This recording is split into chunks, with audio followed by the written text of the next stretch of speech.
Bueno, para comunicarles también a las Sí, personas que tienen a bien estar en esa transmisión de que por problemas externos ustedes comprenden a la totalidad, porque a la mayoría de los peruanos nos ha pasado, sobre todo el tiempo álgido, hemos tenido que abrir un tercer enlace. Así que nuevamente, a gusto con usted, maestro. Sí. ¿Me escucha, maestro? pero Eh, ¿Me escucha? sí, sí. Ya, mire, nosotros estábamos comentando que de nuestra parte hemos tenido colegas que estaban elaborando en Junín o en los departamentos alrededores y lo que han podido rescatar de la población de esa región es que quedaron totalmente desconcertados del resultado de primera vuelta electoral y buscaban una explicación al fenómeno Castillo, porque hasta el momento el candidato para esta mayoría de electores es totalmente nefasto. Entonces, usted no puede evidenciar de primera mano el desastre de Perú Libre en Junín. Eh, lo que pasa es que en la primera vuelta, ahora ya se puede ver con perspectiva, ha cosechado el desastre de la propia izquierda que se, que se atomizó. El fenómeno de Verónica Mendoza fue apenas un estallido, una catarsis que se dio en 2016. Segundo, hay que ver también en el contexto de la historia electoral. Castillo ha recibido un porcentaje y un número real de votos mucho menor que cualquiera de la izquierda en las 5 últimas elecciones. Lo que pasa es que el ausentismo ha sido tan alto y la dispersión del voto de la centro y derecha ha sido tan grande que él ha sido beneficiado. Ahora, Castillo también ha cosechado el estado de desesperación, de angustia, de urgencia por la pandemia y el estado crítico de una nación que se ha ido viendo sin conductores, sin líderes. Entonces nace con un mensaje que cala pues en el sector, sobre todo rural, aquel que no es mayormente estudiado por las encuestas, nace además en sectores populares que no accedieron al bono, que no han recibido oxígeno, que no tienen cama UCI. Es un voto de reclamo, no es un voto ideológico, pero ahora ya hemos explicado, creo, muchos, cómo detrás de esa coyuntura, de esa circunstancia electoral, sí, pues hay una ideología que es mayor que el propio candidato. Hay una ideología marxista, leninista, maniqueísta, maoísta, pero que además está con todo un paraguas internacional que lo facilita y que por lo siguiente este candidato no solamente no es conveniente para el Perú, sino que es un peligro, ¿no? Y sobre todo que los tiranos institucionalizan el monólogo, hablan para sí y se escuchan para sí. O sea, alrededor ellos mismos se envuelven y se sacralizan y, y terminan siendo simples cortesanos en la calle de estímulos eh, o poderes exteriores. Entonces encontramos, sobre todo en Cerrón, ese monólogo del déspota que consagra su verdad monopolizada, que rechaza totalmente las disidencias y las sataniza, pero peor eh, los, los judicializa. Así es. De un lado tenemos a un ideólogo y propietario además del partido Perú Libre como Vladimir Cerrón, que es un militante, ¿no? Militante del comunismo con el estilo cubano, porque esa es su formación, pero un estilo retrógrado en el cual el comunismo era, ya lo sabemos, pues absolutamente despótico, cuadriculado, sin espacios intermedios para las libertades fundamentales. Del otro lado tenemos a Castillo, que es un ignorante que además no solamente no, sino y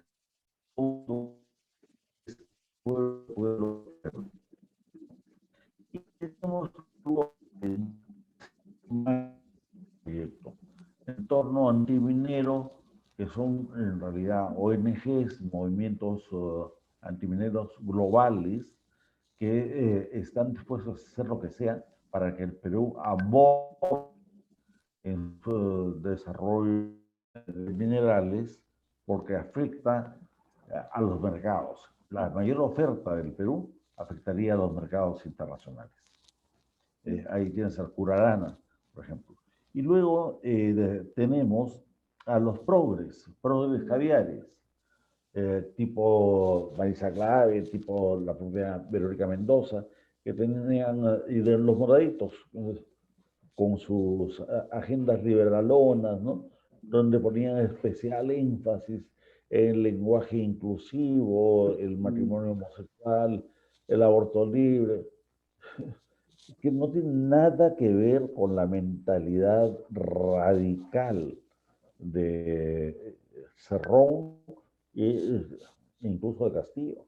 Por ejemplo, en el tema de la comunidad LGTBI y en el tema del aborto. Simplemente yo pondría las cosas de esta manera. Verónica Mendoza y su gente tomaron como un caballito de batalla los temas y los defendieron como la razón de ser de su candidatura. Fueron durante la campaña insultados por Cerrón y por Castillo.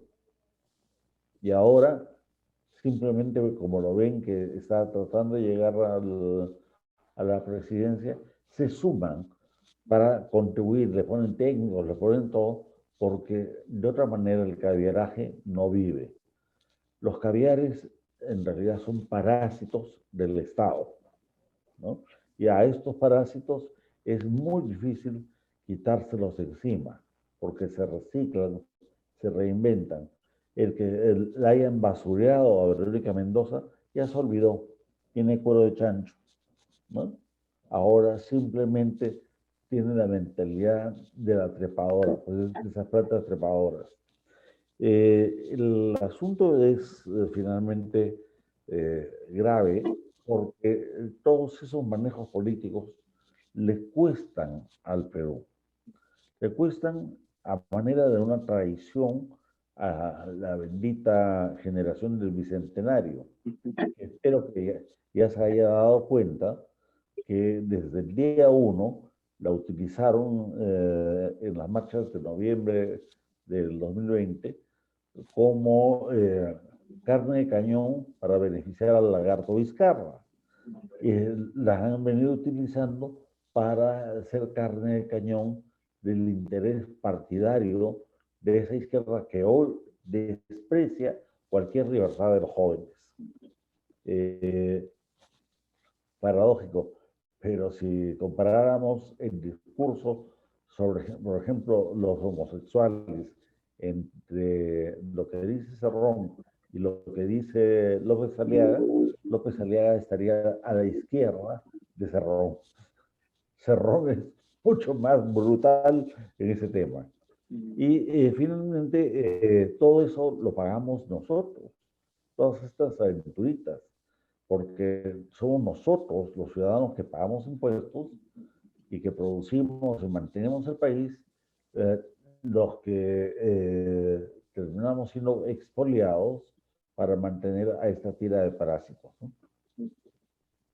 Y hay que recordar que esos mismos, entre comillas, doctores de marxismo, es nuestro gran poeta César Vallejo, tuvo eh, trinomias de condenación y repudio. Y siempre él comentaba que en ellos nada es verdad, instituciones, ni sus hombres, todo para ellos es falsificado. Y por eso es importantísimo la labor de los intelectuales, de los académicos, de los objetores de conciencia, porque ellos sirven de luz y no deben de hacer de lazarillos, peor aún en esas tremendas crisis sociales, donde el brazo ejecuta lo pensado por la cabeza.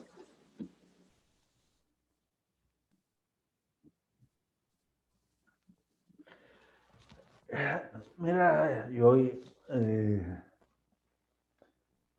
creo que la vez pasada te mencioné que cuando estudiaba para mi doctorado, una de las cosas que tuve que hacer fue un seminario que me tomó más de 6 meses en torno a un libro muy pequeño, pero que es fundamental y que se titula ¿Qué significa pensar?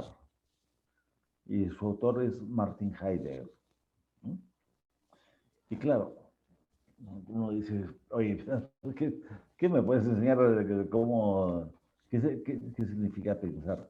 Pero cuando uno le van explicando desde las reacciones neuronales para hacer sinapsis, después de los actos sensoriales, etc., eh, uno dice, ah, caray, no son solamente teorías, acá hay ciencia, ¿no es cierto? La ciencia, además, llega a un punto en el que muchos intelectuales creo que apostamos porque defendemos lo fáctico, pero además lo unimos con la fe en lo sobrenatural, en lo inexplicable, en eso que se llama Dios, ¿cierto? Entonces tenemos esa fortaleza que nos ayuda a pensar con el único sentido platónico de buscar la verdad como una virtud cardinal en la vida individual y de la vida de la sociedad. Pero cuando esto lo ponemos en palabras facilitas y comenzamos a explicar el curso de las cosas, e incluso podemos hacerlo con un lenguaje criollo, ¿no? Un lenguaje coloquial, amical, para que lo entienda desde el panadero hasta, no sé, un PhD, eh, la izquierda dice, ah, y este no nos pertenece. Ah, hay intelectuales de otro lado. Somos sus enemigos. Lo que la izquierda no permite es que se piense, que se reflexione de una manera diferente a ellos. Y no lo permite porque en el debate llega el punto en el que no tienen argumentos para sostener y pasan de la argumentación científica sustentada al argumento ad hominem, es decir, a la persona. Se lanzan contra las personas y tratan de demolerte. Y ya, como su afán es totalitario, tratan de destruirte. No necesariamente usan la pistola para pegarte un tiro, pero sí te atacan de manera tan permanente que te excluyen de sus circuitos, entre comillas, culturales, de sus circuitos mediáticos, te sacan de los espacios de comunicación. Y si pueden, te sacan de tu trabajo eh, como profesor en la universidad. Es el gran tema, esa es la gran amenaza, de que permanentemente la izquierda intenta ponernos a los intelectuales como terroristas mm, no te permiten pensar. Y ese es el reto que tu generación tiene que asumir. No necesariamente todos ustedes tienen que entrar en la praxis política partidaria, pero el debate ideológico, en la polémica eh, administrativa y en la visión de los estadistas, tu generación es la única esperanza. Pero luchen desde ahora para que los dejen ser. Tú habrás escuchado, con esto termino la reflexión, que cuando hay alguien gracioso, antipático o caprichoso dentro de un grupo, todo el mundo le hace el bullying, todo el mundo mm, lo fastidia, hasta que sale una voz amiga del pobre tipo y dice, ya pues muchachos, déjenlo ser, ¿no? mm, Pasa lo mismo. Hay que luchar para que la izquierda nos deje ser diferentes, para que se permita el planteamiento curiosamente maoísta mm. de mil flores se abren bajo el sol y que compitan por su belleza. Eh, Vamos a seguir compitiendo. Si no competimos por las ideas y por el poder real del Estado, estamos fregados.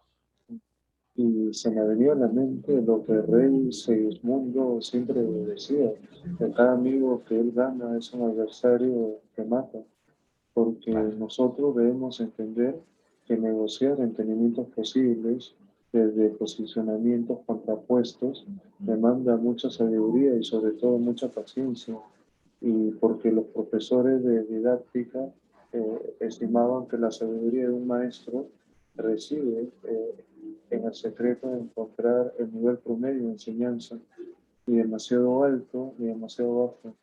Si alto, muchos alumnos, muchos colegas quedarán afuera de la percepción de aprendizaje. Si bajo, aburre a los alumnos, a los colegas de mejor calidad o eficiencia.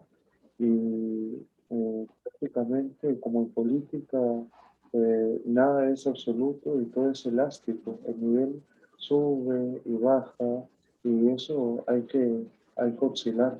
Efectivamente, maestro. Mira, yo muy rápidamente te digo, los profesores sí tenemos pautas metodológicas bien claras. Pasa que no todos las practican. Mm, Está demostrado que más allá de los acentos, eh, la base del maestro, no te hablo del profesor, ¿no? Es la mayéutica. Nosotros tenemos que partir del principio de que la verdad de las cosas está en la mente humana, del promedio de tus alumnos, evidentemente, ¿no? Y tu labor consiste en conversar con tus alumnos e ir extrayendo, a propósito de preguntas, respuestas, planteamiento de casos, modelación de ejemplos, eh, hasta que fluye la descripción, fluye la verdad. Y ahí otra vez el maestro lo que hace es sistematizar las definiciones. Ese es esencialmente. Ahora, esto debemos hacerlo acompañando a nuestros alumnos. Nosotros los profesores, si queremos, eh, si soñamos en convertirnos algún día en maestros, tenemos que acompañar en la vida a nuestros alumnos, estar abiertos para sus inquietudes, sus necesidades, sus problemas. No porque seamos paternalistas, pero tampoco puede llamarse maestro al señor que va, dicta una hora de clase a la semana y lo único que hace es poner notas al final, mm, punto.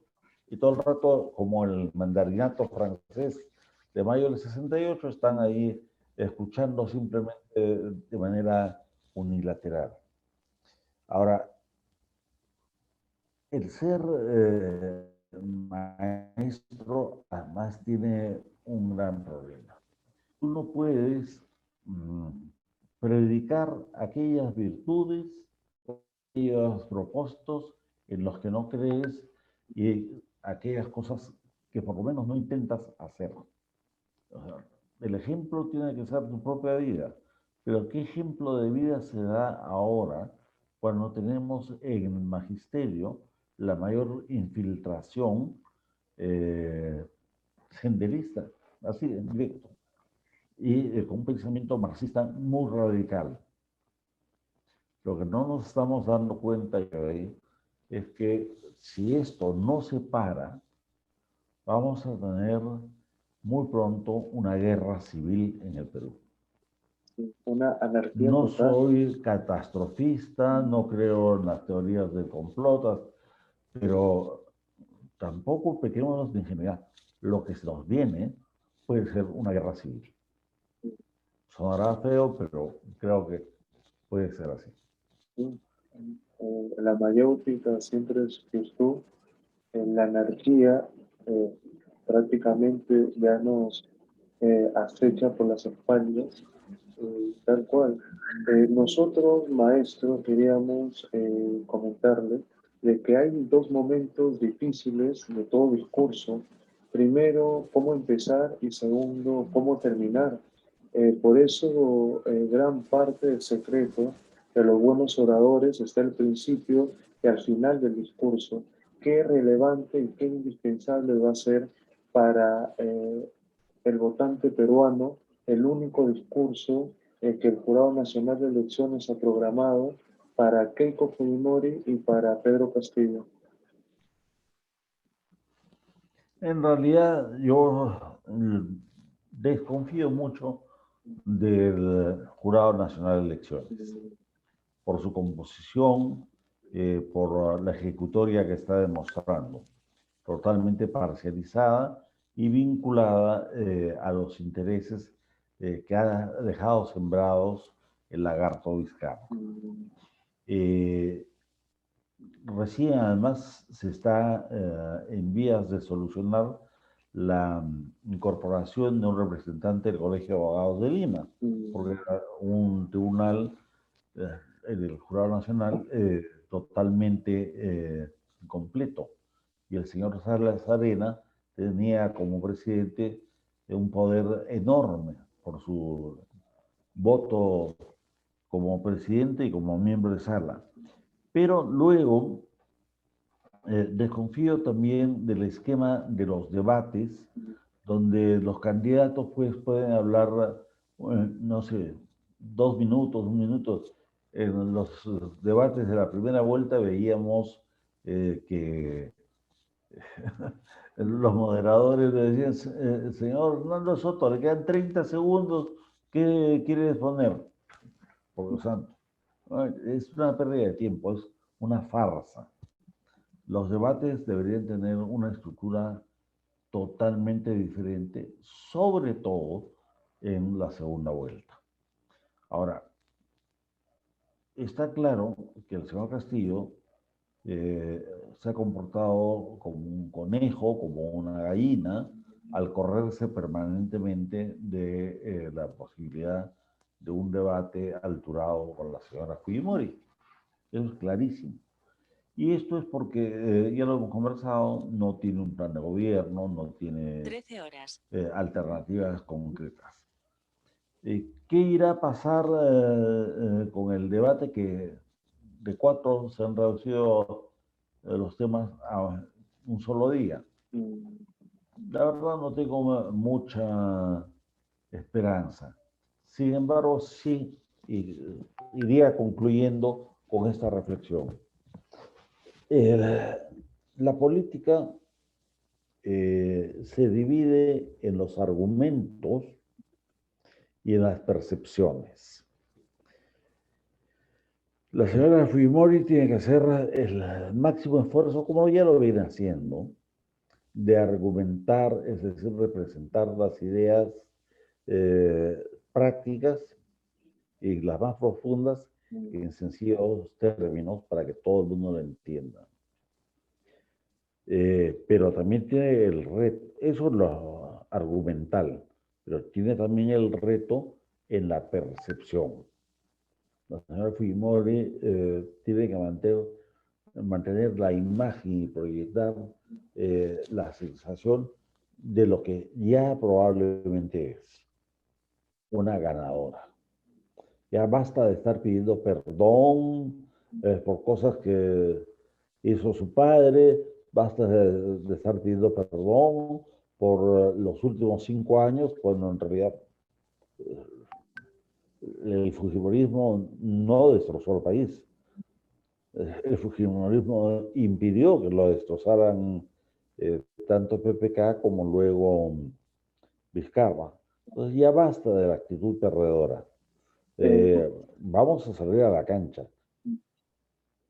Sí, Maestro, hay dos preguntas que entre todas, porque son más de 10 que nos han enviado, uno de ellos es de don Arturo Pinillos, de la ciudad de Trujillo, que lo saluda y nos dice, en el reciente plan económico 2021-2026 han sido borradas las palabras expropiación, estatización, nacionalización y reforma agraria.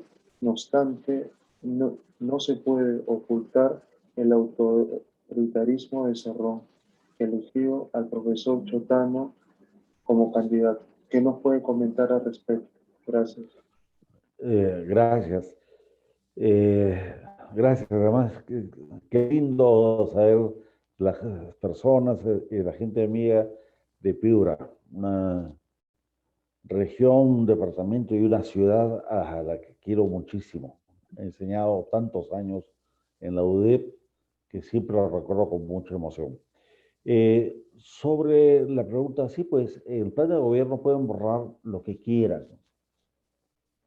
Pueden poner que mañana van a izar la bandera de Estados Unidos en Palacio de Gobierno. Pueden mentirnos como quieran, pero es un espectáculo. Es lo que en política se habla de divertimento. Divertimento no es de diversión, sino de confundir las imágenes, confundir el mensaje, para que la gente lo apruebe y lo vea menos severo. Pero ¿saben cómo se responde a todo eso? Cuando Castillo sale y dice, no vamos a hacer, ¿quién les ha dicho que le vamos a quitar el taxi, la tienda o la empresa? Y al rato dice, pero cuando el pueblo pida, ¿no? Entonces, estas personas tienen ese criterio ideológico enfermizo de jugar con los conceptos para esconder la realidad. En el fondo no mienten, no mienten, pero sí escamotean la realidad, ¿no? Es como decir, ah, qué bonito está esto, cuando llega uno a una casa, ¿no? Qué bonito. En realidad estás mintiendo o no, si la casa te parece fea.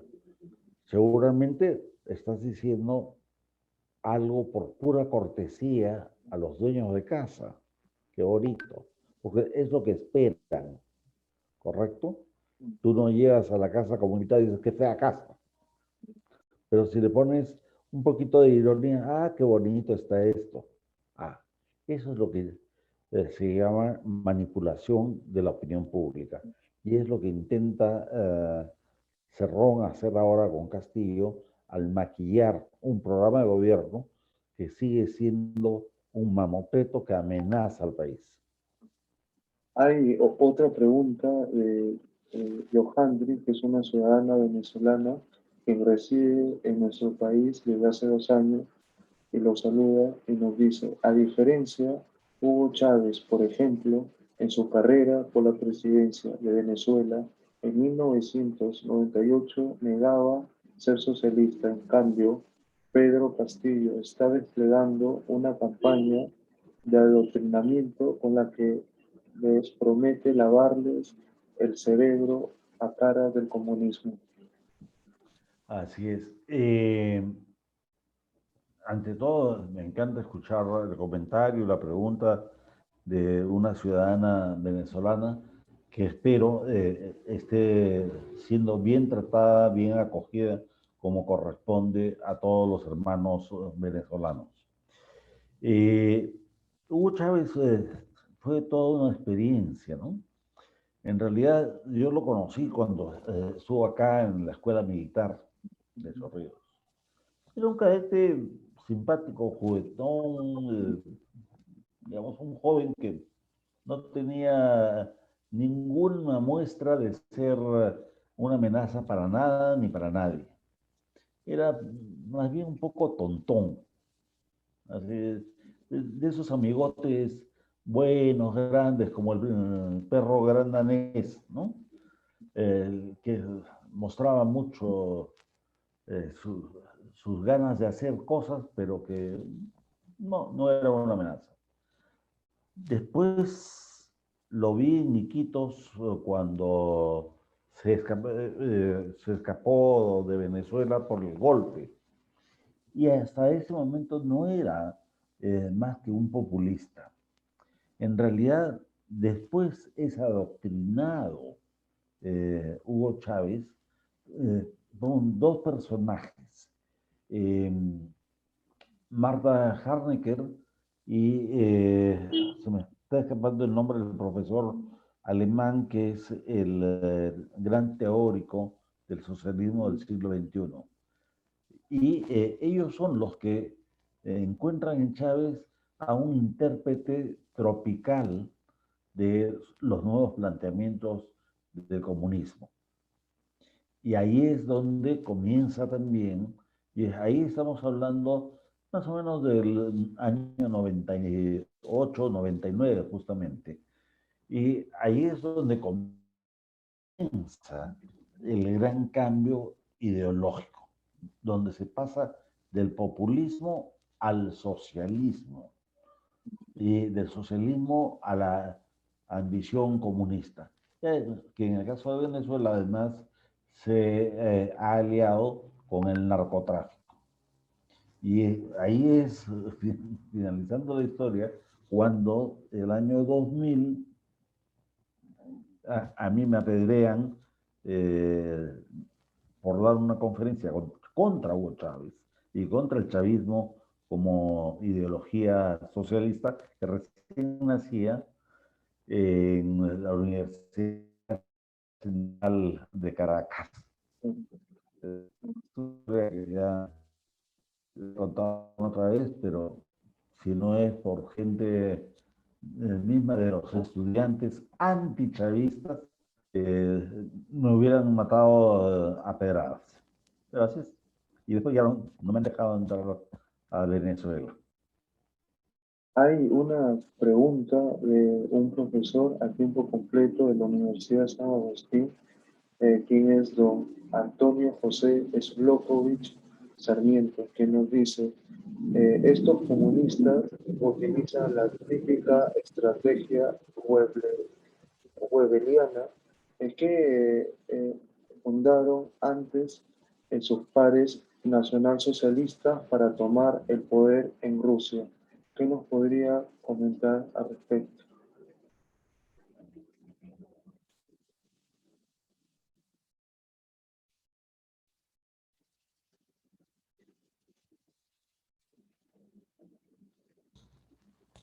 ¿Me escuchó, maestro? La última parte no. Ya, le comentaba que una pregunta de un profesor a tiempo completo de la Universidad Nacional San Agustín de Arequipa, don Antonio José Evlokovich, que nos dice, estos comunistas utilizan una típica estrategia weberiana que fundaron antes sus pares nacionalsocialistas para tomar el poder en Rusia.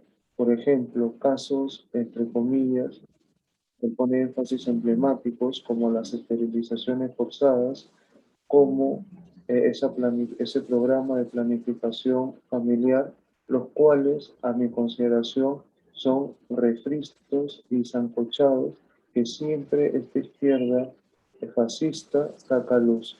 ¿Qué nos podría decir al respecto? Lo que puedo decir es que coincido 100% con el comentario que acaban de plantear, y al señor lo felicito por la claridad de conceptos que tiene. Es evidente que hay una estructura de los odiadores y hay una estructura permanente de lo que llaman el no a Keiko, ¿no? Que se nutre de varios elementos, entre ellos los, más que delitos, los mitos urbanos en torno a Alberto Fujimori, es decir, al padre. Ahí tenemos entre los mitos que se robó 6.000 millones de dólares. Mentira. El propio Banco Central Independiente, autónomo, dijo que eso nunca se dio. Además, hubiera sido imposible transportar las barras de oro. ¿No? Así es tan sencillo. El segundo, que hubo un acta de sujeción de los militares a Montesinos. Mentira. Ya se demostró con toda la documentación. Yo mismo he conversado con todos los altos mandos actuales y que en esa época incluso eran opositores a Fujimori. Nunca hubo tal. Y las estabilizaciones forzadas, ya se han hecho 1.000 descargos, 1.000 publicaciones.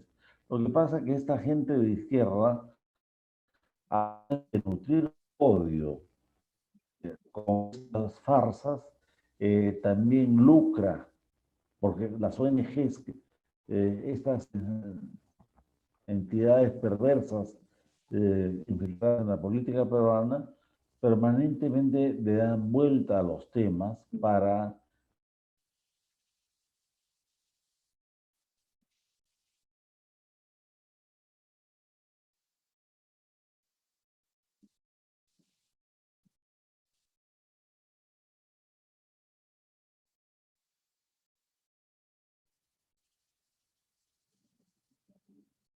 Pues sí, Listo, yo ahí dígame. creo que vamos llegando al final. Sí, hay dos cuestiones, pero eso ya es de la producción. En nuestro primer programa de apertura, eh, yo le estuve a bien comentarles, sí, en el primer programa yo le estuve a bien comentarles a la producción de unas experiencias que usted tuvo con don Gabriel García Márquez y con otros grandes personajes de la historia eh, trascendental de toda la región. ¿Nos podría comentar algún tipo de anécdota? Y por otro lado, un amigo cercano tiene su hija en Israel y quería, si es que usted fuera tan amable, para concluir, si usted nos puede alcanzar unas aproximaciones para que el pueblo peruano entienda lo que es el conflicto Israel-Palestina, y ahí concluimos, maestro. Sí, comenzaré por la parte final. Eh, con, para poder explicar el conflicto israelí con el mundo árabe y con los musulmanes, que no es lo mismo, necesitaríamos un mapa, necesitaríamos horas. Pero lo claro y concreto es que lo que estamos viendo estos días, yo estoy muy preocupado porque tengo muchísima gente querida en Israel, es el reinicio de una intifada, es decir, un enfrentamiento masivo en la franja de Gaza contra Israel. Se han lanzado alrededor de 15.000 misiles desde Gaza contra Israel. Pero para que tenga la gente nuestra, los peruanos, una idea real, de Gaza a los puntos que se afectan a Israel, puede ser como de el distrito, no, como de Chanchán al centro de la ciudad de Trujillo. O sea, ¿cuánto toma en un vehículo ir desde Chanchán hasta la Plaza de Armas de Trujillo? Rapidísimo. 15 minutos. Ok, eso es la distancia. Pero lanzar 10.000 misiles ya implica que hay una capacidad de fuego realmente muy preocupante del lado del Hamas. ¿Qué cosa es Hamas? La organización político-militar que controla la Franja de Gaza y que tiene una sola obsesión política, ideológica y programática: la desaparición del Estado de Israel. ¿Qué tiene que hacer Israel frente a esto? Bueno, pues cumplir con el primer principio de todo Estado soberano: sobrevivir. Y entonces cuando Israel contesta, primero bloquea los misiles que le lanzan con esa magnitud tan enorme gracias a un sistema que se llama la cúpula de hierro. Y es que cada vez que viene volando un misil del otro lado, salen disparos que interceptan a los misiles y los destruyen en el aire. Pero asimismo, Israel lo que está haciendo es una operación quirúrgica. No ha entrado a hacer una destrucción masiva en Gaza. Simplemente está con una cirugía tecnológica militar impresionante, destruyendo los puntos de lanzamiento que ha podido detectar en la Franja de Gaza. Ahora, muchos de esos puntos de lanzamiento de los terroristas de Hamas están ubicados en templos, en hospitales, en guarderías, en colegios. Por eso es que después presentan el gran escándalo de Israel atacó un hospital, Israel atacó un colegio. Pero es que los utilizan como un punto de lanzamiento. Yo, en lo personal, primero por ser judío, y eso es parte de mi identidad, pero luego, por un análisis lo más racional posible, creo que Israel tiene toda la razón en buscar un espacio territorial seguro, lo que se llaman fronteras seguras. Y si el uso de la fuerza hasta ahora es unilateral, pues hay que responder, ¿no? La historia de la humanidad nos dice que no queda de otra si uno pretende no extinguirse. En cuanto a las anécdotas, Maestro, anécdotas hay un muchísimas. minuto. Una El que, que está vinculada con la gastronomía es que, creo de haberlo contado la vez pasada, ¿sí?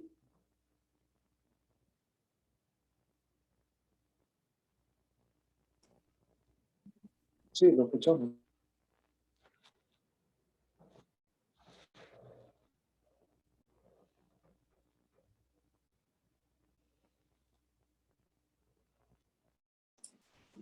Lo escuchamos, maestro. ¿Nos escucha? ¿Nos escucha, maestro? Sí, perfecto. Ese interrogante de Israel nos escribe, bueno, ya me ha autorizado decirlo, don Sebastián de la Hoz, que su esposa se apellida Evans y ella tiene su familia allí en Israel. Y le Mi manda saludo muy respetuoso y cariñoso. el tema de Shalom las al-Jaim. le mandan muchos saludos y esperan poder verlo, pasar la pandemia personalmente. El tema de las anécdotas Con todo gusto. no se escuchó muy bien, maestro. Una última y concluimos. Justo el tema de las anécdotas. Voy a unir una anécdota con el tema de Israel. ¿Mm? Esto ha sido aproximadamente el año 2002. Yo estaba en Tel Aviv, había ido por trabajo Y el día sábado, que es la observancia del Shabbat, al terminarlo, me fui con un amigo a tomar un café en el centro de Israel. Tomamos café, conversamos, nos quedamos como hasta las 11 de la noche. De ahí cada uno se volvió al hotel y ya. Pero teníamos una gestión que hacer. Como ustedes conocen, el día domingo es equivalente en los afanes, los trajines, es equivalente muy parecido al día lunes en el Perú, porque la semana comienza el domingo, no comienza el lunes. Y el día domingo a las 8 en punto estuvimos con este amigo en eh, el local principal de la aerolínea El Al, porque nuestro vuelo salía un par de días más tarde con rumbo desde Tel Aviv a Roma. Y lo que teníamos que hacer era verificar nuestros pasajes. De repente sentimos, estábamos dentro del edificio, sentimos una lluvia, pero era lluvia de vidrios. El edificio de muchas lunas, muy bonito, eh, y sentimos también la explosión. Entonces, como era evidente, era un ataque.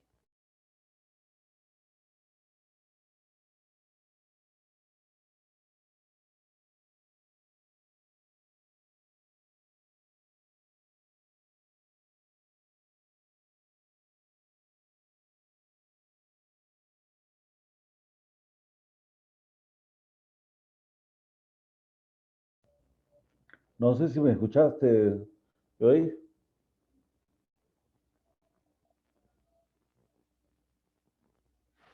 ¿Me escuchaste?